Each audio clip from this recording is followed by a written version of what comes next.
Hey guys, Tops85401 here, and I thought I'd share a few of the oddball cards in my Bonds collection, starting with these star box sets from the late 80s and early 90s. A lot of you player collectors that have players from the era that Bonds played in will be familiar with these.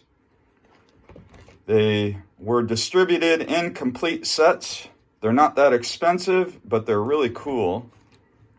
And they display really well in binders. Most of them are in sets of 10. I mean, this one was a 12 card set. That's why I kind of got it broken up into 2 pages. But most of them were 9 card sets, so you could fit them all on a single page. But really cool. And then there were promo cards from the start as well that were released individually, and they have stated print runs on the back, at least star printed stated print runs, but I don't really trust those print runs. Some as few as like 200, but I think that there's more of them out there than that. This is the 1991 Berry Cola box set, and I actually cut up the box. That's the front panel of the box to make a couple of more cards. That's the back panel of the box right there, but those are cool. Berry Cola made quite a few cards in the early 90s. He never had licensing, though.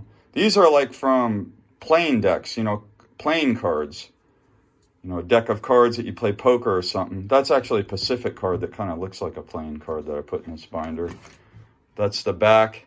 So all you player collectors from this era will probably be familiar with all the different cards from the playing cards. Of course, I got the classic game cards. These were stadium issue from Mother's Cookies and Keebler. I guess Mother's got bought out by Keebler eventually. And then, of course, the starting lineup. Those are always fun. These are from Studio, but they feature Bonds in like an event, not really a Major League Baseball game, but more of like an off-season event. Then a bunch of more bootlegged cards. There's a Carolina League card that was printed after Bonds played in the Carolina League. And then a couple other like event cards. That Foot Locker card, you can actually see the event on YouTube when Bonds was in the Foot Locker Slam Fest, I think is what it was called. Then, of course, we got the 7-Eleven discs. This here is a proof that was used on a button. So I thought it made kind of a cool card. And then these are the Bleachers cards. Those are really beautiful from the early 90s. And of course, the classic cards. These are pack issue cards, but they're not licensed. That's why they're in this binder.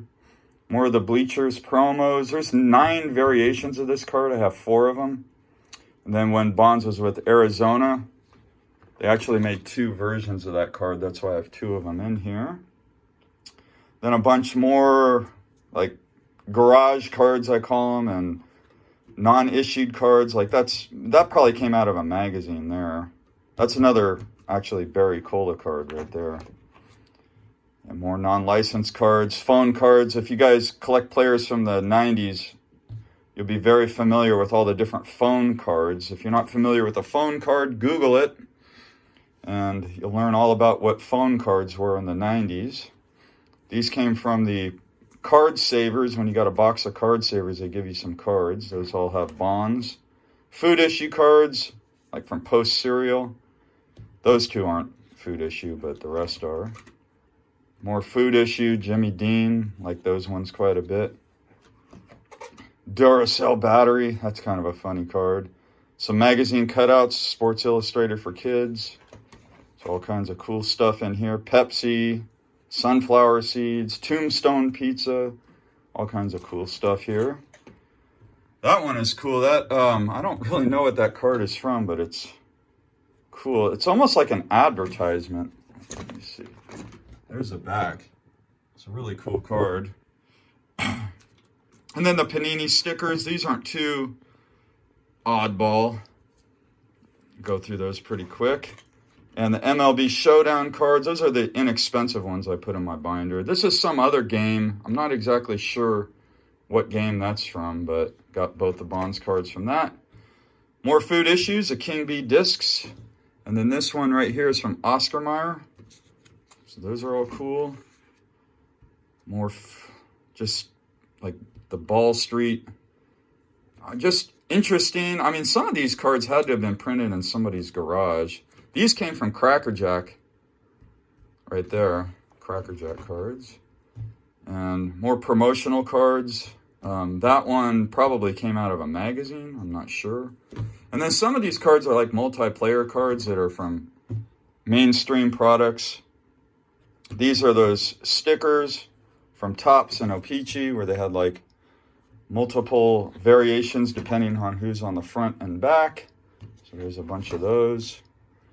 And then these are all just multiplayer cards. I'll go through these real quick because these are more mainstream cards. A lot of them are inserts and stuff like that, but nothing too unusual. I like to put all that kind of stuff all in one binder though. And then coming up on the end, there's some more interesting stuff here. So we got a French's mustard card there. This came from, I think, some kind of game, maybe a video game. And then this card here is really cool. That one is, I think that must be one that someone made in their garage. But it's got Bonds, Thomas, and Griffey. It has their full uniforms, but I know for a fact it's not licensed. It's a cool card, though. There's a back of it. It's like really plain. But I really like that card. And then these are more of those cards that came with the Ultra Pro card savers. And then these here are cutouts from the newspaper. And the San Francisco Chronicle started making these when Bonds hit home run number 45. I still don't have home run number 45. I need to track it down. I don't know how I'll ever find it because most of these got thrown out. But I started collecting them when Bonds hit number 46.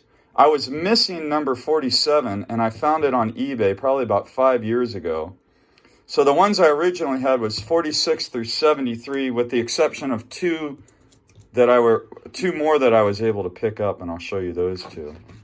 And that's this one and this one. 61 and 62 were actually in the same newspaper as 63.